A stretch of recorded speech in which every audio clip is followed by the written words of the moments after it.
കടൽ കടന്ന് കേരളത്തിന്റെ തീരത്തേക്ക് വർഷം തോറും ആയിരക്കണക്കിന് കടലാമകളാണ് എത്തുന്നത്. ഇവ ഇടുന്ന മുട്ടകൾ സംരക്ഷിക്കുന്ന ഒരു കൂട്ടം മനുഷ്യരുണ്ട് നമ്മുടെ തീരദേശത്ത്.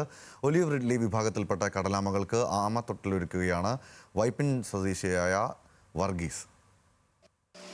ഒലിവ് റിഡ്ലി വിഭാഗത്തിൽപ്പെടുന്ന കടലാമകളുടെ ആമത്തൊട്ടിലാണ് കേരള തീരം. ആയിരക്കണക്കിന് കിലോമീറ്റർ അകലെ നിന്ന് വംശവർധനയ്ക്കായി വർഷം തോറും മുടങ്ങാതെ കേരള തീരം തേടിയെത്തുന്നവരാണ് വംശനാശ ഭീഷണി നേരിടുന്ന ഒലിവ് റിഡ്ലി കടലാമകൾ. സുരക്ഷിത ഇടങ്ങൾ കണ്ടെത്തി മുട്ടകളിട്ട ശേഷം ആമകൾ മടങ്ങുന്നു. പിന്നെ ആ മുട്ടകൾ വിരിയും വരെ രാവും പകലും കണ്ണിമ ചിമ്മാതെ അച്ഛനായും അമ്മയായും കരുതലിരിക്കുന്നത് തീരത്തെ ഒരു കൂട്ടം മനുഷ്യരാണ്. മുട്ടയുടെ തോട് പൊട്ടിച്ച് നേരിയ നനവുള്ള പഞ്ചാരമണലിൽ പിച്ചവെച്ച് അമ്മമാർ മടങ്ങിയ കടലിലേക്ക് ആമക്കുഞ്ഞുങ്ങൾ ഇറങ്ങും വരെ ഉണ്ടാകും ആ സ്നേഹക്കാവൽ.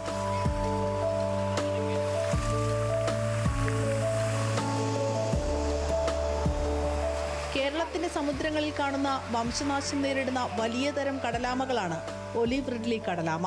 പ്രജനന കാലത്ത് 10,000-കണക്കിന് കടലാമകളാണ് മുട്ടയിടാനായി തീരത്തണയുന്നത്. ചെറുകുഴികളിലാണ് ഇവ മുട്ടകളിടുന്നത്. ശേഷം മണൽ കൊണ്ട് മൂടുന്നു. 50 ദിവസത്തിലേറെ കഴിഞ്ഞാണ് മുട്ടകൾ വിരിയുക.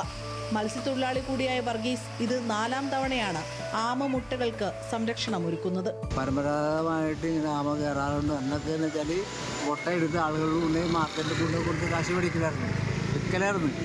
ഇപ്പം അതല്ല, ഇപ്പം അതൊക്കെ മാറി. അപ്പോൾ ഞാനിപ്പോൾ 3 പ്രാവശ്യം തിരിച്ച് കൊടുത്തിട്ടുണ്ട് അവന്.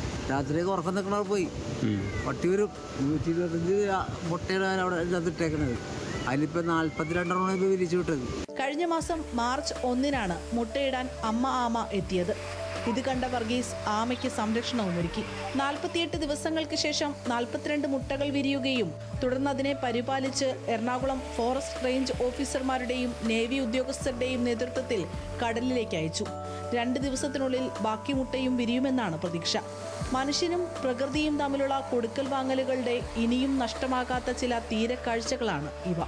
ന്യൂസ് മലയാളം, കൊച്ചി.